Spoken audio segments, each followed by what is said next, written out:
screen. So our next speaker is Professor Jeffrey Herrmann. So Professor Herrmann is a professor in the Mechanical Engineering Department. He's also the director of the graduate program in Reliability Engineering, as well as the education programs of ISR. And he's going to be talking about his work on adapting multi-robot coordination with meta-reasoning. So please take it away. Thank you for the introduction. The work I'm going to be talking about today is on a couple of different projects where we've been using meta-reasoning for adapting multi-robot collaboration.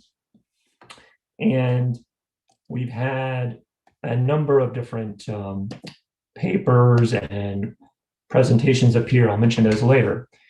But first of all, I want to say, what is meta-reasoning? Well, meta-reasoning is reasoning about reasoning or deciding how to decide. So here we have a simple example of a robot in a maze trying to find a path to its destination. And there are lots of possible different algorithms that the robot may use. And so one thing it has to consider is, well, which algorithm should it use? It may want to use a simple algorithm that runs very fast, or it may want to use something more complicated. And of course, that gets even more difficult when there are multiple robots trying to find their paths through this environment. And there are different types of algorithms for multi-agent pathfinding.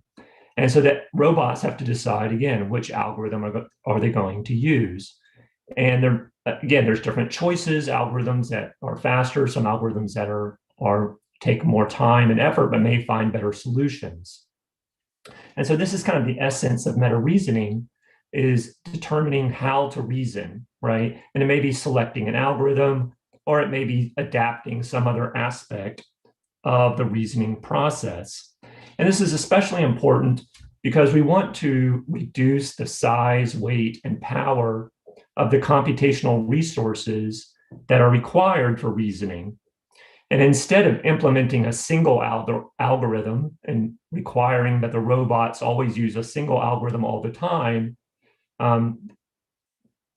which may be unfortunate if the algorithm performs poorly in some situations, or if it's just a poor compromise, it'd be better to have the robots adapt their reasoning in response to the situation, so they can dynamically change how they reason, select different algorithms as they carry out their mission.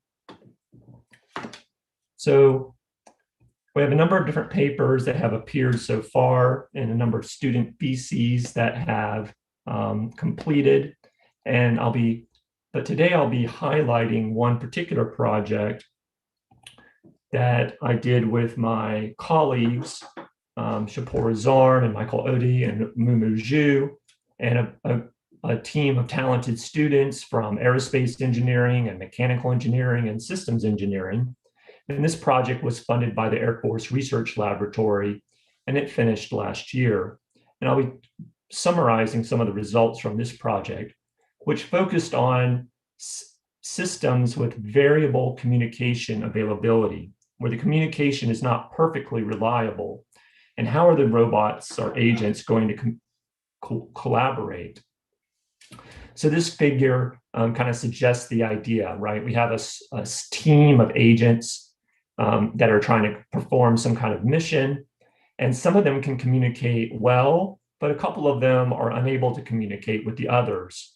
And so the different agents may choose to use different algorithms for collaborating in terms of coordinating their actions. And that may change over time as the communication quality changes. They may change how they're doing that collaboration. Now, we are motivated in this project. We were motivated by a variety of collaborative search and tracking missions. One of them was this ship protection scenario, where we have a high-value naval asset going through a crowded maritime environment, and it has some agents that are out there looking for other vessels to detect them and then go and classify them. And in this case, the situation is always changing. In this case, that agents are not doing a great job coordinating because of lack of good communication. So we were looking at how can the agents change how they're collaborating as the communication quality is changing. Okay, now there are many ways to implement meta reasoning. In this project, we chose this approach. So in the middle here, we have kind of the typical task planning layer or reasoning layer. Some people might call it the object layer level, where the agent or robot is gathering and processing sensor data. It's updating its beliefs. It's identifying the tasks that need to be performed. It's allocating those tasks. It's then going on to plan and execute those tasks. And as it's doing that in this multi-robot system, it's communicating with the other agents. And they're sharing their beliefs, they're sharing information about the tasks, and they're collaborating in terms of who's going to do which task. Now, on top of this, we add the meta-level control layer, which takes in some beliefs about the state. And in this case, that would be the agent's beliefs about the communication quality. And then it applies a meta-reasoning policy, and there's a wide variety of different ways one could implement a meta-reasoning policy. And then based on that meta-reasoning policy, it selects an algorithm, and then it tells the agent to use this particular algorithm for doing the task allocation. Okay, so in this way, the agent is dynamically changing its reasoning through the mission as it senses changes in the communication quality. Now, we looked at 4 types of scenarios, which vary in some important ways. All of them involved variable communication availability. Okay, and I'll talk more about that in a minute. But we had scenarios where the targets were stationary. We had scenarios where the targets were moving. The collaborative fire monitoring scenario is motivated by wildfire management and included a simulation of wildfire movement. And then we had the collaborative ship protection scenario, which I've already shown you. Okay. In all of these scenarios, the objectives for the agents was to find the targets as quickly as possible. Now, for communication, and algorithms. Okay, so we're talking about meta reasoning, and in this case, we were looking at algorithm selection. So we looked at a number of different algorithms as shown here, and we wanted to evaluate their performance on these different scenarios at different levels of communication quality. So we looked at different models of communication quality. We looked at a Bernoulli model, a Gilbert-Elliott model, and we looked at the Rayleigh-Fading model. All of these are stochastic models. In the Rayleigh-Fading model, the received power of a message is the transmitted power minus the losses, including the loss from fading, which is random, and the path loss, which is due to distance. And we conducted a simulation study in which we evaluated the performance of the different algorithms at different levels of communication quality with the different communication models across all these different scenarios. Okay, and what we saw in general, and here we have a graph of an example, just some of the results. We saw usually a trade-off. Here, the distance traveled is a surrogate for the time. We want to minimize that, but we also want to minimize the number of messages that are transmitted. And we usually saw a trade-off. The algorithms that perform better in terms of distance also required more messages, but that trade-off changed as the communication quality changed. So we see different trade-off curves for different levels of communication quality. Okay, so that was a key result from this project, and that was published last year, and the reference is given down here. Okay, so now, after we generated all of these results, we then wanted to generate a meta-reasoning policy. Okay, the meta-reasoning policy is based on the agent's estimate of the communication quality. Now, it estimates the communication quality by listening for certain heartbeat messages from the other agents, which should arrive at a certain rate. And based on which messages actually arrive, the agent can estimate the communication quality. And then based on that, it uses a meta-reasoning policy, which is a rule that says, if the communication quality is high, then use a genetic algorithm.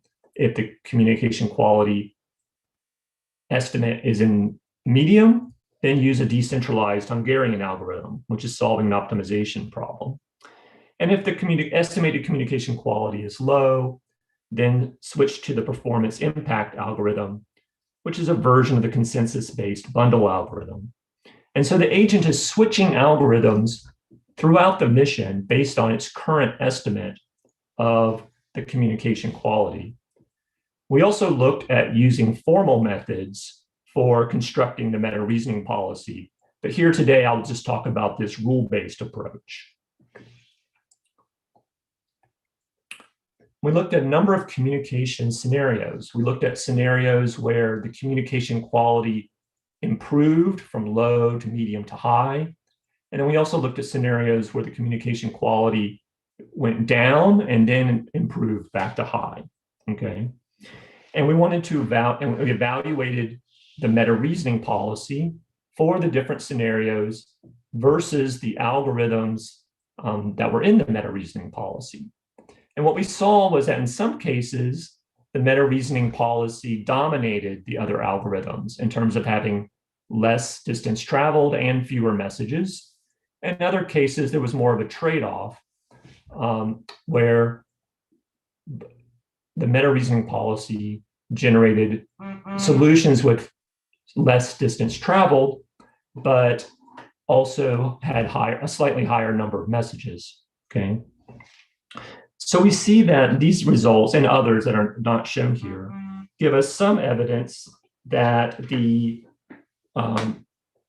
meta-reasoning policy can be effective and can improve the performance in situations with variable communication availability.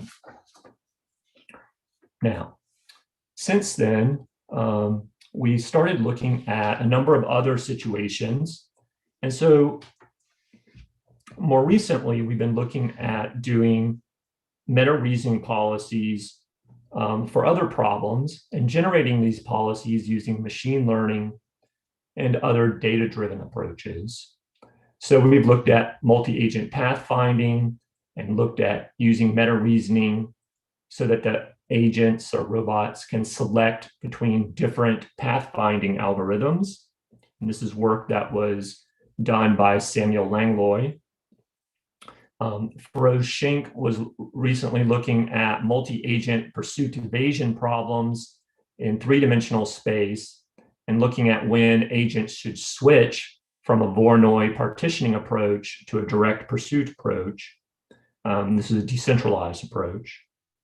And we've also looked at perimeter defense problem, which is a type of reach avoid game, where we've got robots on a perimeter trying to intercept attacking robots. And this was work done with Vikram Adipudi, who looked at when the robot should look at or should use a maximum matching algorithm and when they should use a local game region approach.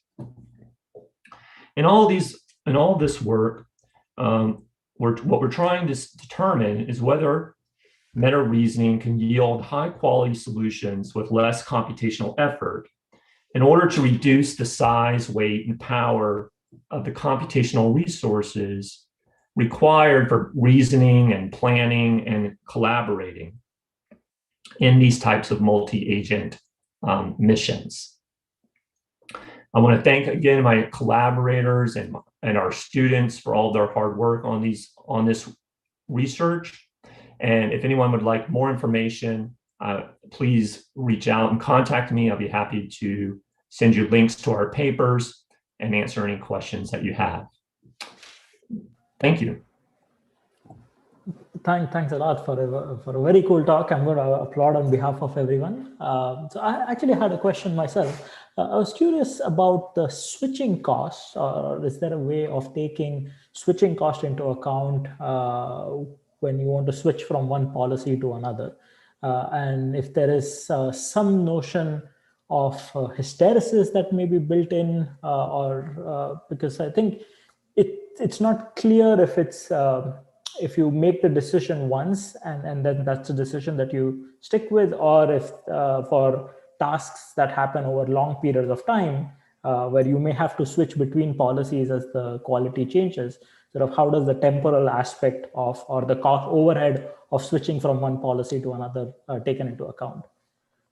Well, first of all, on the overhead issue, meta reasoning does impose a little bit of overhead. And that's why it's very important to have meta reasoning policies that run very quickly and are relatively simple, because we don't want to add a bunch of meta reasoning effort, when we're trying to save computation time in the first place. There are some cases where we've had to modify the algorithms so that when an agent switches from one algorithm to another, it sort of remembers what it was doing before, and it can use that prior knowledge when using the new algorithm. So we have had to consider that as well. I appreciate your questions very much. Awesome. Thanks a lot. So I'm going to thank you again on behalf of the organizing team.